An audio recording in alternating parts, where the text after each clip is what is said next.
বন্ধুরা আজ তোমাদের এমন কিছু ম্যাজিক দেখাবো যেটি দেখে তোমরা পুরো অবাক হয়ে যাবে এবং ভিডিও শেষে সেই সমস্ত ম্যাজিকের ট্রিক গুলো তোমাদেরকে দেখিয়ে দেবো। তো বন্ধুরা ভিডিওটি শেষ পর্যন্ত দেখো। প্রথমেই দেখো বন্ধুরা, জাদুকর একটি কাঠের ফ্রেমের মধ্যে নিজের হাতটিকে ভরে ধারালো চাকু দিয়ে সেটিকে কেটে দিচ্ছে, কিন্তু তাতে কোনো রক্ত পড়ছে না বা হাতটিও কেটে যাচ্ছে না। এর পরের ম্যাজিকে দেখো, ম্যাজিশিয়ান একটি প্রেক তার আঙুলের মধ্যে কেটে নিল, কিন্তু তাতেও তার আঙুলটি ফুটো হলো না বা কোনো রক্ত পড়লো না।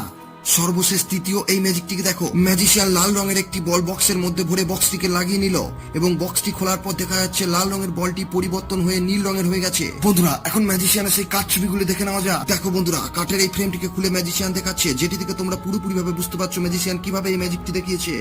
এবার দেখো দ্বিতীয় ম্যাজিকটি কিভাবে ম্যাজিশিয়ান দেখিয়েছে। দেখো বন্ধুরা, আসলে এই প্রেকটির আঙুলের কাছে সামান্য বাঁকা আছে এবং সেই বাঁকা অংশটি আঙুলের ভাঁজে ঢুকে গেছে, তাই আঙুলটির কোনো ক্ষতি হয়নি। এখন শেষ ম্যাজিকটি ম্যাজিশিয়ান কিভাবে দেখিয়েছে সেটিও তোমরা দেখে নাও। আসলে এই বক্সটির ভেতরে দুটি আলাদা আলাদা খাপ আছে এবং একটি খাপে আগে থেকে নীল বলটি ভরা ছিল, তাই লাল বলটি ভরে ম্যাজিশিয়ান খুব সহজেই নীল বলটিকে